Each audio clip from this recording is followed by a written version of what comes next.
मेरा आज का शून्यकाल का विषय हलाल सर्टिफिकेशन और उससे जुड़ी समस्याओं के बारे में है। हलाल संकल्पना एक विशिष्ट धर्म और आस्था से जुड़ी संकल्पना है, जो केवल मांस खाद्य से जुड़ी संकल्पना है। भारत एक सेक्युलर देश है और भारत देश में अन्य आस्थाओं के भी लोग रहते हैं जिनका हलाल मांस खाना उनकी श्रद्धा से विपरीत है, जैसे कि हिंदू और सिख धर्म में भी यह स्पेसिफिकली कहा गया है।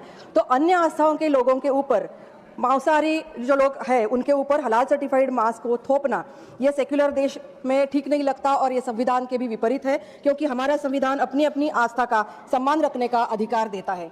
अब तो हेल्थ साइंस ने भी ये संशोधन हो रहा है। कहा जा रहा है कि हलाल करने के बाद जानवरों के शरीर में ऐसा एक एंजाइम तैयार हो जाता है, केमिकल तैयार हो जाता है, पूरे शरीर में फैलता है, जिससे वो खाना आरोग्य के लिए हानिकारक हो जाता है। दूसरा मेरा मुद्दा यह है कि गैर मांस पदार्थों को हलाल सर्टिफिकेशन क्यों दिया जा रहा है, जैसे कि दूध, चीनी, तेल, औषधि, प्रसाधन इत्यादि साहित्य को। इतना ही नहीं, गैर खाद्य पदार्थ जैसे कि कंस्ट्रक्शन मटेरियल हो, सीमेंट हो, प्लास्टिक हो, केमिकल हो, ऐसे और मिंगल साइट्स भी, इनको भी हलाल सर्टिफिकेशन दिया जा रहा है। ये अतार्किक और आशंका से पूर्ण भरा हुआ है, जिससे धर्मनिरपेक्षता बाधित होती है।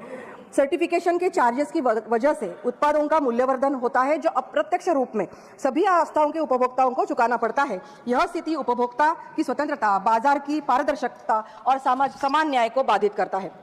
भारत में भारतीय खाद्य सुरक्षा मानक प्राधिकरण FSSAI को खाद्य प्रमाणन के अधिकार दिए गए हैं और औषधि को FDI को प्रमाणन के अधिकार दिए गए हैं। यह व्यवस्था होते हुए भी किसी धर्म संस्था या निजी संस्था को यह अधिकार क्यों है?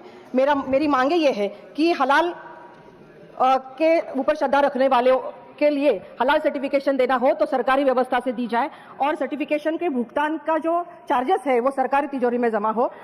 कई संस्थाएं ऐसी है, निजी संस्थाएं, जो देशद्रोह के कार्य में अपना सपोर्ट करती है। ऐसे संस्थाओं के ऊपर चार्जेस लगे गए हैं यूपी में, उनके ऊपर कार्रवाई होनी चाहिए। गैर मांस और गैर खाद्य पदार्थों के ऊपर जो हलाल सर्टिफिकेशन दिया जाता है वो तुरंत हटाया जाए। निजी संस्था को, स्वयंसेवी संस्था को प्रमाणन देने के जो अधिकार है वो तत्काल प्रभाव से रद्द हो, ये मेरी मांग है। धन्यवाद माननीय सभापति महोदय।